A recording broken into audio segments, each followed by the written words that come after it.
बात करेंगे बीमार दवाओं की। आपको हमको जब भी शरीर में दर्द होता है या फिर बुखार आता है, हम सब आंख बंद करके दवा के नाम पर पैरासीटामोल ही खा लेते हैं। लेकिन CDSCO ने पैरासीटामोल सहित ऐसी 53 दवाओं को अपने टेस्ट में बुरी तरह फेल पाया है और इन दवाइयों से शरीर के प्रमुख अंगों को खतरा भी बताया है।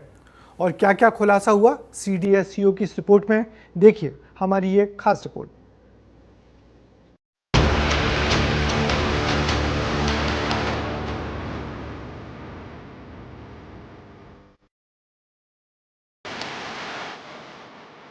बदलते मौसम में सर्दी, जुकाम, बुखार बहुत आम बात है और उतना ही आम है बीमार होने पर पैरासीटामोल खाना।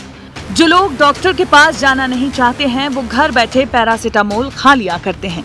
लेकिन बुखार में लोगों की पहली पसंद पैरासीटामोल को नुकसानदायक बताया गया है। CDSCO ने क्वालिटी चेक कराया था जिसमें 53 दवाइयां टेस्ट में फेल हो गई हैं। इनमें BP, डायबिटीज, एसिड रिफ्लक्स और विटामिन की कई दवाइयां शामिल हैं, जिसमें paracetamol, Pantocid, painkiller, diclofenac, antifungal medicine, fluconazole, calcium और विटामिन D3 की टैबलेट शामिल हैं। केवल यही दवाइयां नहीं बल्कि CDSCO ने जब 53 दवाइयों की गुणवत्ता की जांच की तो उनमें 48 दवाइयां मानकों पर खरी नहीं उतरी। बाकी 5 दवाओं को लिस्ट से इसीलिए हटाया गया क्योंकि इन दवाइयों को बनाने वाली कंपनियों का दावा है कि बाजार में उनके नाम से नकली दवाइयां बेची जा रही हैं।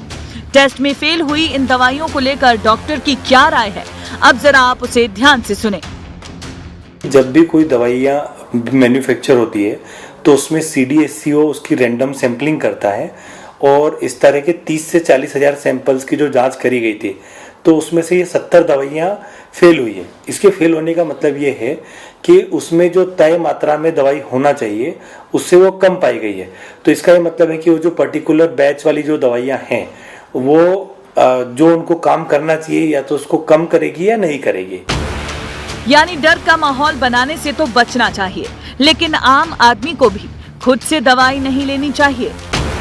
ये पहली बार नहीं है जब दवाइयों को लेकर ऐसी खबर सामने आई है। इससे पहले भी केंद्र सरकार ने 156 फिक्स डोज कॉम्बिनेशन वाली दवाइयों पर प्रतिबंध लगा दिया था। पैरासीटामोल, ट्रामाडोल, टॉरिन और कैफीन के कॉम्बिनेशन पर भी प्रतिबंध लगाया जा चुका है। 4 साल से छोटे बच्चों को कफ सिरप देने पर भी रोक है। आमतौर पे बहुत ही प्रचलित ड्रग है ये। करीब हर डॉक्टर के पर्चे पर बुखार के लिए पैरासीटामोल का कोई विकल्प ही नहीं होता था। फिर पेंटोप्राजोल को बैन किया, पेंटाप डी वगैरह ऐसा कुछ अखबार में पढ़ा है, वो हर डॉक्टर के पर्चे पर होता है। बहुत सारा प्रचलित ब्रांड और ड्रग है सारे ये।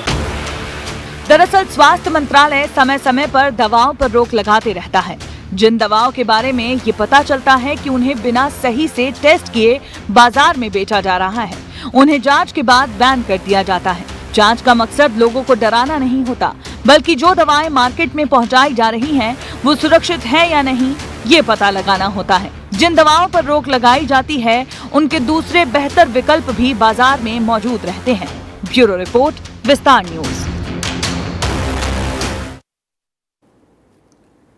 दरअसल drug controller general of India दवा और चिकित्सा उपकरणों को नियंत्रित करता है, उन पर नजर रखता है। यही संगठन जो समय समय पर दवाओं को लेकर अपनी रिपोर्ट भी पेश करता है। इससे पहले भी केंद्र सरकार कई दवाओं को प्रतिबंधित कर चुका है, मगर हैरानी है कि इन रिपोर्ट्स के बाद भी ये बीमार सी दवाएं लगातार बिकती हैं। ज़रूरत है कि सरकार इन रिपोर्ट्स के आधार पर इन दवाओं को रोके या फिर उनको दुरुस्त करे।